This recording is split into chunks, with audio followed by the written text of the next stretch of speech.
Assalamualaikum warahmatullahi wabarakatuh. Perkenalkan, saya Insinyur Auli Agung Dermawan STMT, dosen tetap di Program Studi Manajemen Rekayasa, Fakultas Teknologi Industri Institut Teknologi Batam. Sebagai dosen, saya telah menerapkan Tridharma Perguruan Tinggi yang terdiri dari pengajaran, penelitian, dan pengabdian kepada masyarakat. Dan dalam kesempatan ini, saya akan memaparkan pernyataan diri dosen untuk unjuk kerja Tridharma Perguruan Tinggi atau yang disingkat PDD UKTPT dalam aspek pengajaran. Mata kuliah yang akan saya paparkan yaitu mata kuliah Analytical Data. Mata kuliah ini merupakan mata kuliah wajib program studi yang diberikan bobot 2 SKS pada semester 4. Dan untuk deskripsi dari mata kuliah ini yaitu membahas dasar-dasar dan metodologi analitika data terkait pengumpulan data, kemudian pengolahan data, dan analisis data dalam konteks big data dan data non-konvensional dalam rangka meningkatkan pemahaman dan aktivitas proses-proses bisnis organisasi. Materi yang dicakup oleh mata kuliah ini diantaranya adalah konsep dasar analytical data, kemudian posisi strategis analytical data, kemudian proses-proses utama dalam analytical data, termasuk diantaranya adalah jenis data, kemudian proses akuisisi data, kemudian pembersihan data, persiapan data, visualisasi data, dan lain sebagainya. Adapun teknik pengajaran yang saya terapkan yaitu dengan metode DEI atau biasa disebut sebagai yang namanya delivery, kemudian interaction, dan juga assessment. Dalam aspek pengajaran, saya akan menyampaikan dengan jelas dan merinci materi yang akan diajarkan dalam materi ini sebagai bagian dari proses pengajaran. Persiapan materi akan disesuaikan dengan CPL ataupun capaian pembelajaran lulusan yang telah ditetapkan. Kemudian pada setiap materi yang disampaikan dan diarahkan untuk mencapai capaian pembelajaran mata kuliah atau disebut sebagai CPMK yang merupakan penjabaran dari CPL dalam konteks mata kuliah. Hal ini bertujuan agar profil lulusan yang dihasilkan konsisten dengan standar program studi manajemen rekayasa. Dengan demikian, implementasi pada mata kuliah ini akan selaras dengan CPMK sehingga memastikan bahwa mahasiswa memperoleh pemahaman yang sesuai dengan tujuan akademik yang diterapkan. Adapun 2 CPL yang dititipkan pada program studi kepada mata kuliah Analytical Data yaitu berdasarkan CPL tersebut, kami merumuskan CPMK untuk mata kuliah Analytical Data lebih memikat dan sesuai dengan kebutuhan. Berikut adalah target CPMK yang ditetapkan. Untuk mencapai keempat CPMK tersebut, tim pengajar telah menetapkan 11 sub CPMK yang akan disampaikan dalam 16 pertemuan. Termasuk 1 pertemuan untuk ujian tengah semester dan 1 pertemuan untuk ujian akhir semester. Untuk memastikan efektivitas metode pengajaran, mata kuliah ini dibagi menjadi 9 segmen utama. Yang pertama adalah konsep dasar data science, data mining, dan data analytic. Yang kedua, data analytic life cycle. Yang ketiga, data preparation. Kemudian yang keempat, klasifikasi. Yang kelima, cluster analysis. Yang keenam, team series analysis. Yang ketujuh, association rule dan market basket analysis. Yang kedelapan, text analysis. Yang kesembilan adalah tugas besar. Untuk menunjang penyampaian materi pada mata kuliah ini secara terstruktur, saya menggunakan beberapa sumber di mana saya mengambil sumber dari buku. Di antaranya demikianlah penjelasan aspek delivery dalam mata kuliah ini. Selanjutnya saya akan menjelaskan aspek interaksi, di mana interaksi antara saya sebagai dosen terhadap mahasiswa serta antara mahasiswa di dalam konteks ini Dosen memaparkan materi dalam kelas dan menyisipkan pertanyaan-pertanyaan terkait dan diskusi, dan di mana juga mahasiswa didorong untuk menemukan pengetahuan baru melalui eksplorasi, mengajukan pertanyaan, dan menerapkan konsep yang dipelajari dalam konteks analytical data. Dalam mata kuliah ini, interaksi yang saya bangun dengan mahasiswa diarahkan pada pola pembelajaran yang berpusat kepada mahasiswa atau yang dikenal sebagai yang namanya student center learning. Selanjutnya pendekatan case-based learning. Nah, ini juga digunakan untuk menyimulasikan proses pengambilan keputusan berbasis data dalam konteks bisnis. Kemudian saya juga menggunakan pendekatan project-based learning. Nah, pendekatan ini nantinya digunakan untuk memungkinkan mahasiswa untuk mengerjakan proyek-proyek kecil seperti klasifikasi data, analisis deret waktu, dan association rule market basket analysis. Seluruh proses interaksi dilakukan untuk mendukung mahasiswa dalam hal keterlibatan yang aktif dalam proses pembelajaran, kemudian membangun pemahaman yang lebih mendalam, serta meningkatkan keterampilan analisis dan pemecah masalah dalam konteks analytical data, sehingga mahasiswa juga memiliki karya yang dihasilkan melalui pembelajaran. Demikian aspek interaksi pada mata kuliah ini. Selanjutnya saya akan menjelaskan tentang aspek assessment. Pada aspek penilaian, saya akan menjelaskan cara saya melakukan penilaian secara objektif dalam mata kuliah ini.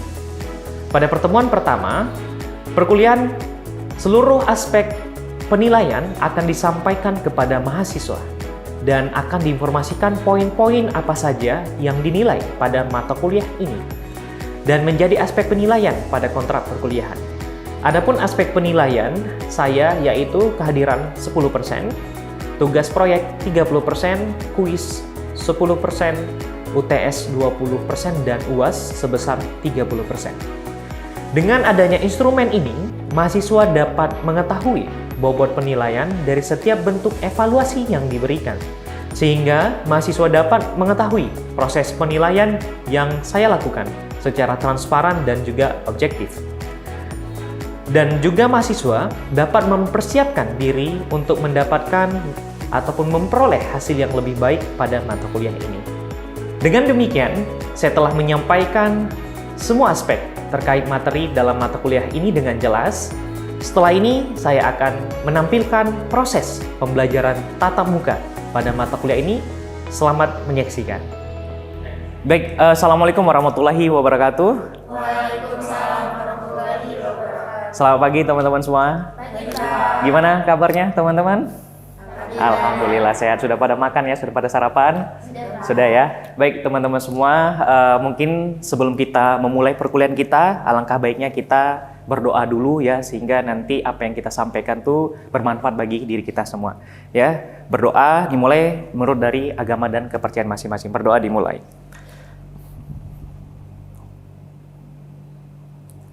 Ya, berdoa selesai. Baik, teman-teman semua ya, untuk di pagi hari ini kita akan belajar kembali pada mata kuliah Analytical Data.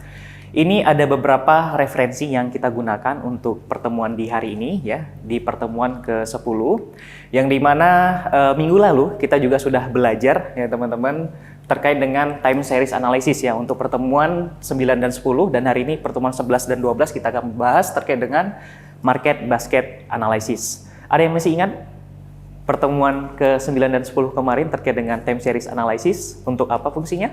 Ada yang masih ingat teman-teman? Untuk forecasting itu. Forecasting, ya benar ya. Jadi terkait dengan time series analysis ini nanti bisa digunakan untuk memprediksi atau meramalkan ya apakah itu saham ya ataupun penjualan dan pembelian dan sebagainya. Ya. Oke, nah hari ini teman-teman semua kita akan belajar kembali ya terkait dengan Association Rule Market Basket Analysis. Nah, untuk tujuan dari mata kuliah kita ini teman-teman, kita nantinya teman-teman mahasiswa itu akan mengetahui konsep dari Association Rule ya, terutama dari Market Basket Analysis. dan bagaimana cara penerapan dari market basket analysis ini di dalam kehidupan sehari-hari. Nah, tentu sebelum itu kita harus mengetahui dulu ya secara arti apa sih sebenarnya association rule. Nah, association rule ini teman-teman ya, itu adalah suatu tools ya di dalam analytical data di mana untuk mengetahui suatu pola pembelian. Oke, suatu pola pembelian ataupun bisa disebut sebagai namanya melihat perilaku dari konsumen. Nah, di dalam association rule ini teman-teman, itu ada istilahnya jika dan maka. Apa sih maksudnya jika dan maka gitu ya? Nah, sebagai contoh ataupun saya akan coba ilustrasikan, ketika teman-teman sering belanja di minimarket, sering belanja kan? Belanja, nah sering sekali. Nah, ketika misalkan ada pelanggan yang membeli produk A ya sebesar 80%, dia juga akan pasti membeli produk B.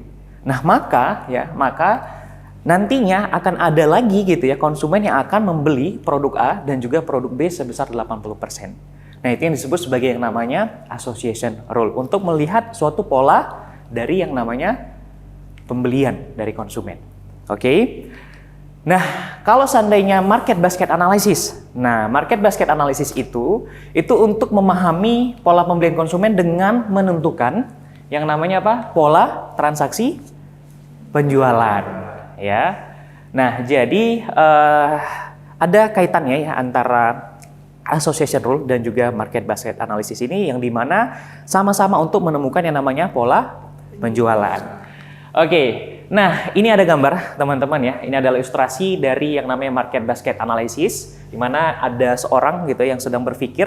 Nah, kira-kira ada dari teman-teman di antara teman-teman yang bisa menjawab kira-kira apa sih yang sedang dipikirkan gitu ya oleh orang ini gitu. Ada yang bisa jawab? Kalau dari gambarnya kira-kira apa ini yang terpikirkan? Ya, silakan Intan. Oke. Oke, di konsumen satu dia beli susu, beli roti dan juga sereal ya. Ada dari yang lain ada? Kira-kira apa yang dimaksud dari gambar ini? Teman-teman? Ya. Untuk melihat produk mana yang banyak dibeli. Oke, benar ya. Jadi ilustrasi dari gambar ini teman-teman untuk melihat kira-kira sebenarnya dari beberapa konsumen yang sudah melakukan transaksi ataupun perbelanjaan di minimarket, si analisis ini ingin melihat nih kira-kira produk apa aja sih yang sebenarnya sering dibeli gitu oleh konsumen. Nah, di mana di sini ada sekitar beberapa konsumen yang membeli suatu produk, di mana untuk konsumen satu tuh dia belinya ada produk susu, ya kan? Ada juga beli produk sereal gitu ya, dan juga ada roti gitu. Kemudian di produk atau di konsumen kedua dia beli susu, dia beli gula, dia beli juga telur. Nah, sehingga nanti berdasarkan dari transaksi ini akan dilihat kira-kira pola pembelian konsumen apa yang sering muncul secara bersamaan. Ya, antara konsumen 1, konsumen 2, ataupun konsumen 3. Oke, baik. Kemudian kira-kira apa sih tujuan dan manfaat dari association rule ini ataupun market basket analysis ini, teman-teman? Nah, yang pertama adalah untuk mengidentifikasi produk yang relevan. Nah, dalam hal untuk melihat identifikasi produk yang relevan, teman-teman, di dalam association rule ini nanti kita akan bisa menemukan suatu pola yang sering terjadi gitu ya secara bersama-samaan di dalam suatu transaksi yang dihasilkan dari konsumen. Nah, kemudian yang kedua adalah personalisasi penawaran. Nah, maksudnya apa sih gitu ya? Maksudnya ketika misalnya nih ada pelanggan gitu ya, ada pelanggan datang atau kita katakanlah Dimas. Ya, Dimas ketika dia belanja ke suatu minimarket, si Dimas biasanya beli produk susu misalnya dan juga roti misalnya. Ya. Nah, ketika si Dimas membeli produk roti dan juga susu, pasti Dimas beli juga kopi untuk melengkapi, gitu loh. Biar ada teman pendampingnya, gitu ya. Nah, jadi yang disebut dengan yang namanya suatu pola. Nah, jadi pola yang dilakukan oleh Dimas ini nanti akan dilakukan juga nanti dengan konsumen yang lainnya. Ya, atau misalkan si Jita, ketika Jita nanti datang gitu kan, beli ke minimarket, Jita beli roti gitu ya, beli susu, pasti beli juga kopi. Nah, itu yang akan dilihat. Ya, itu yang dimaksud dengan yang namanya pola pembelian ya di dalam suatu transaksi itu tadi. Oke, nah kemudian yang berikutnya adalah yang ketiga adalah manajemen stok. Nah, di mana ketika nanti teman-teman sudah belajar gitu ya, dan kita juga sudah mengetahui pola apa saja gitu yang sering dibeli oleh konsumen, tentu kita akan tahu nih, oh ternyata produk ini loh yang paling laris. oh ternyata produk A, produk B, produk C ini yang sering laku nih di minimarketnya kita. Nah, sehingga ketika kita ingin melakukan manajemen stok, kita tentu tahu dong, oh karena ini produknya laku, berarti kita ordernya mungkin lebih banyak nih dibandingkan produk-produk yang tidak laku, kayak gitu ya. Nah, jadi kita bisa melakukan yang namanya manajemen stok di dalam penjualan. Nah, kemudian yang berikutnya adalah penentuan strategi pemasaran. Oke, nah jadi ketika nanti teman-teman sudah belajar gitu ya, teman-teman juga nanti bisa menentukan strategi pemasaran berdasarkan dari hasil yang sudah didapatkan. Ya, nah jadi teman-teman nanti bisa juga membuat suatu promosi, ya kan, produk-produk terkait yang mana yang sering muncul bersama nih. Nah selama ini yang kita tahu kan, ketika mungkin ada paket, kenapa sih paket ini dijual bersama nih? Kan kayak di top 100, kalau di kita kan top 100 nih ya.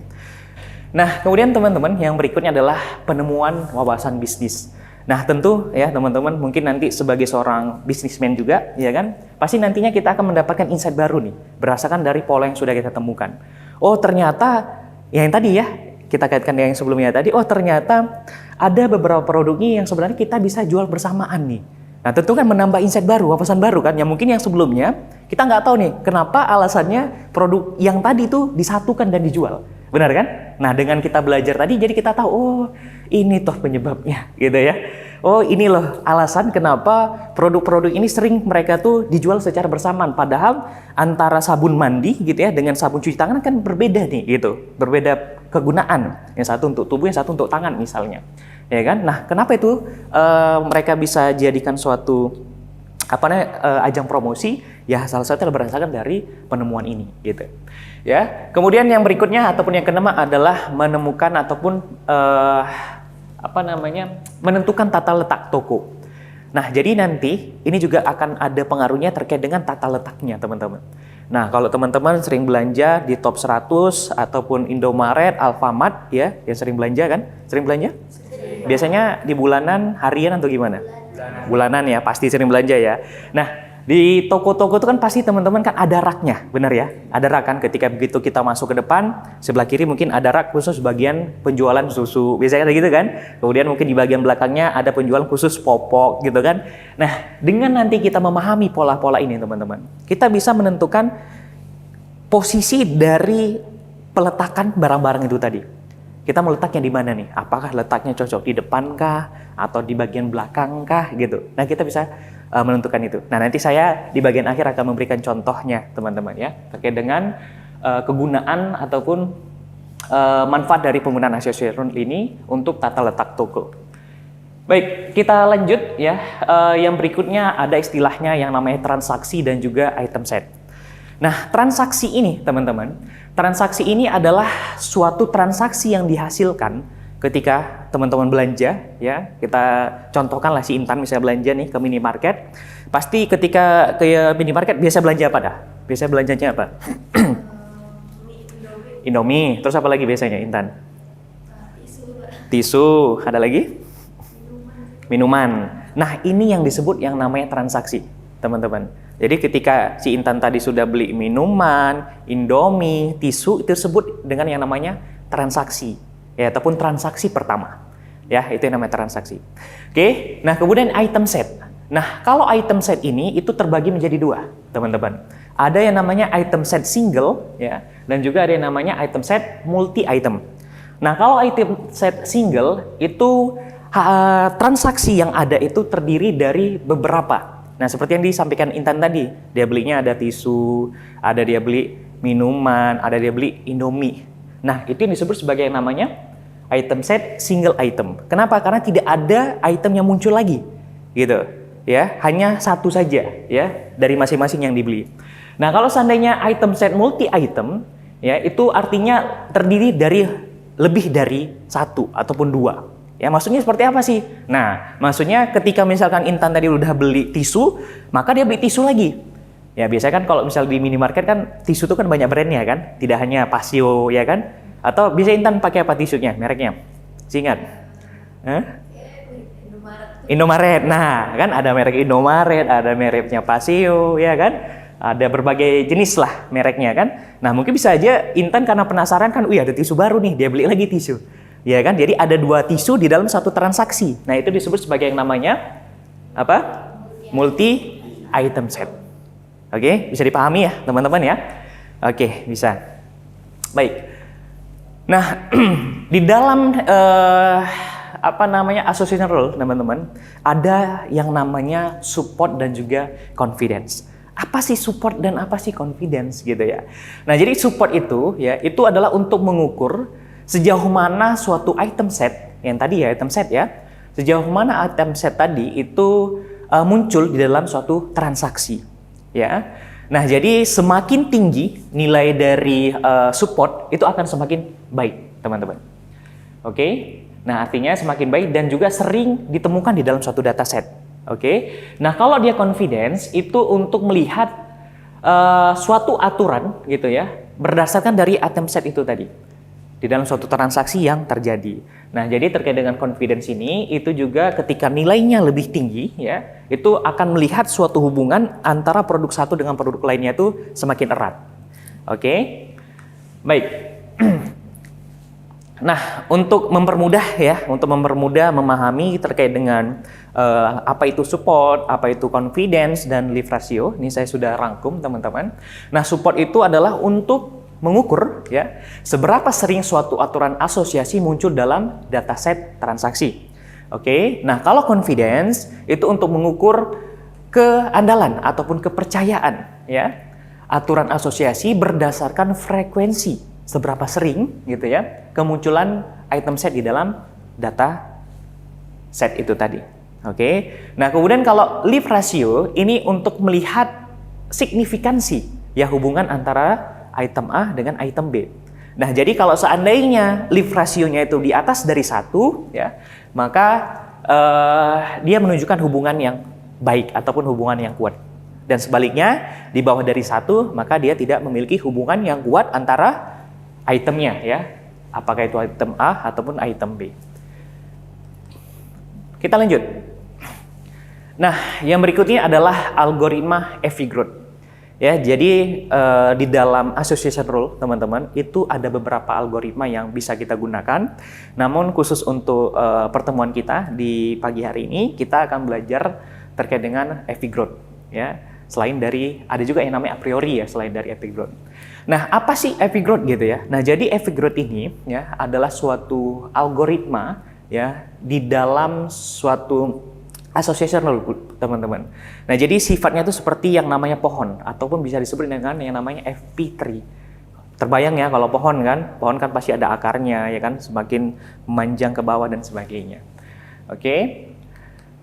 Nah, kemudian kira-kira apa sih yang menjadi kelebihan dari Avogadro ini dibandingkan algoritma yang lainnya seperti a priori, teman-teman ya, dan juga apa yang menjadi kekurangannya gitu ya. Nah, kalau kelebihannya tentu lebih efisien dengan dataset yang besar. Ya, biasanya mungkin kita istilahnya big data lah. Apalagi kalau teman-teman nanti ingin melakukan pengujian terkait dengan association rule ini gitu ya di minimarket yang besar, yang memiliki dataset yang besar, maka Avogadro ataupun algoritma Avogadro ini cocok untuk digunakan. Kenapa? Karena memiliki dataset yang besar, ya. Nah, kemudian tidak memerlukan perbandingan kandidat seperti a priori. Nah, ini a priori tadi yang saya sampaikan, ini adalah algoritma yang kedua ataupun yang berbeda selain dari Avogadro. Oke. Kemudian dapat menghasilkan frekuensi item set dengan cepat. Ya, ini adalah kelebihan dari penggunaan algoritma dari Avogadro. Nah, kalau kekurangannya ya memerlukan memori yang cukup besar. Ya, tentu teman-teman karena datanya juga udah besar ya kan, apalagi big data tadi kalau kita sampaikan. Nah, maka nanti kita perlu yang namanya memori yang besar. Kemudian tidak cocok untuk dataset yang item setnya sangat jarang ya ataupun dengan nilai support yang sangat kecil. Nah, maksudnya seperti apa? Jadi kalau seandainya kita menggunakan algoritma dari Avogadro ini di mana item setnya tadi gitu ya itu tidak banyak gitu ya. Nah, maka itu akan menjadi kelemahan di dalam Avogadro ini untuk membentuk pola-pola pembelian dari konsumen itu tadi. Nah, ini yang menjadi kelemahan dari penggunaan Avogadro. Nah, jadi terkait dengan market basket analysis ini kegunaannya untuk apa? Ada beberapa. Ya, di antaranya tentu yang pertama adalah untuk menemukan pola, ya, pola transaksi ataupun pola pembelian konsumen, ya, di dalam ketika mereka membeli di suatu minimarket. Jadi kita bisa tahu nih kira-kira apa aja sih yang sering dibeli oleh konsumen gitu. Itu yang pertama ya. Kemudian juga selain itu ya teman-teman, dengan kita memahami ini ya, kita bisa mendapatkan insight seperti yang tadi sudah saya sampaikan juga teman-teman, bahwa nantinya kita bisa menjadikan suatu promosi nih berdasarkan dari hasilnya. Ya kan, kita bisa jadikan suatu promosi, oh produk A sama B ini sering dibeli secara bersamaan nih misalnya, sehingga nanti kita bisa buat suatu promosi di mana item A dengan B ini nanti bisa aja kita satukan kemudian kita jual dengan harga sekian misalnya ya. Nah seperti itu. Ada lagi ya, silakan Jita. Dari tadi kan Bapak mencontohkan metode ini kan itu di supermarket, Oke. belanjaan gitu. Ada nggak sih Pak tempat lain atau tempat penerapan yang lain selain pembelanjaan yang mungkin lebih cocok gitu Pak? Oke. Baik, ini pertanyaan yang cukup bagus juga teman-teman ya.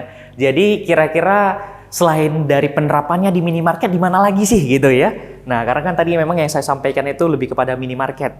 Nah, jadi untuk penerapan dari association rule atau market basket analysis ini bisa kita terapkan di berbagai kondisi teman-teman. Nah, kita juga bisa menerapkannya di misalnya di klinik kecantikan sebagai contoh. Nah, apa sih yang bisa kita lihat di sana? Nah, tentu kan di klinik kecantikan mereka menjual jasa dan juga menjual produk. Nah, jasa di sana kan biasanya klinik kecantikan kan ada treatment, benar kan? Ada treatment, ada botox misalnya gitu kan, ada treatment laser ya kan, ada facial dan sebagainya. Nah, itu juga nanti kita bisa lihat teman-teman berdasarkan dari association rule ataupun market basket ini. Nanti kira-kira treatment mana sih yang sering dibeli oleh pelanggan gitu, yang sering muncul, nah itu bisa. Ya, atau mungkin krimnya, kan biasanya kan selain dari treatment kan kalau klinik kecantikan jual juga krim gitu ya, ataupun obat-obatannya lah untuk wajah gitu kan ada kan. Nah itu juga kita bisa lihat. Ya, mungkin selain klinik kecantikan apalagi sih gitu ya. Nah, klinik dokter hewan, nah itu juga bisa teman-teman. Nah, intinya selagi di mana adanya suatu transaksi yang terjadi yang memiliki item set, nah itu kita bisa menggunakan association rule market basket analysis ini. Kalau memang jelas ini ada contoh ya teman-teman, contoh kasus teman-teman. Nah ini adalah salah satu penelitian dari saya pribadi yang dimana penelitian ini saya coba terapkan gitu ya di salah satu minimarket ya, salah satu minimarket. Nah sebagaimana berikut teman-teman, ini adalah contohnya. Nah ini sebab di samping kiri ini adalah kondisi awal ya, kondisi awal tata letak dari si minimarket tadi. Ya, kemudian setelah saya melakukan penelitian bersama dengan teman-teman dan tim, kita temukan nih bahwasanya oh ada beberapa item gitu ya yang dibeli secara bersamaan. Nah, yang sebelumnya kondisinya itu berjauhan nih untuk tata letaknya. Ya, sebagai contoh nih D10 dan D1 ini adalah kondisi di awal. Nah, setelah kita melakukan analisis ternyata D10 tuh dia sering dibeli dengan D3 kayak gitu. Nah, paling seringnya D3 dibeli. Nah, sehingga kita bisa memberikan rekomendasi kepada si minimarket tadi untuk peletakan posisi ya produk-produk departemen 10 dan departemen 3 itu tidak berjauhan. Nah, sehingga apa? Sehingga untuk memudahkan konsumen ketika dia hendak membeli barang-barang yang ada di departemen 10 tadi dan departemen 3. Jadi istilahnya begitu lihat di sini barang A, diambil di sampingnya barang B-nya. Gitu. Sehingga untuk mempermudahlah konsumen tadi. Nah, jadi ini adalah salah satu penerapannya yang sudah kita lakukan dan kita sudah analisis, teman-teman. Oke, baik. Saya rasa mungkin cukup sekian ya, teman-teman semua untuk perkuliahan kita di pagi hari ini ya. Nanti akan kita lanjutkan di minggu depan ya, masih dengan topik yang sama karena untuk market basket analisis ini ada 2 pertemuan di hari ini dan juga nanti di minggu depan. Mungkin itu saja yang bisa saya sampaikan, teman-teman semua. Saya tutup ya. Assalamualaikum warahmatullahi wabarakatuh. Demikian pernyataan diri dosen untuk unjuk kerja Tri Dharma Perguruan Tinggi dalam bidang pengajaran. Untuk mengakses video pembelajaran yang dilakukan di kelas secara lengkap, silahkan klik link yang terdapat pada kolom deskripsi. Assalamualaikum warahmatullahi wabarakatuh.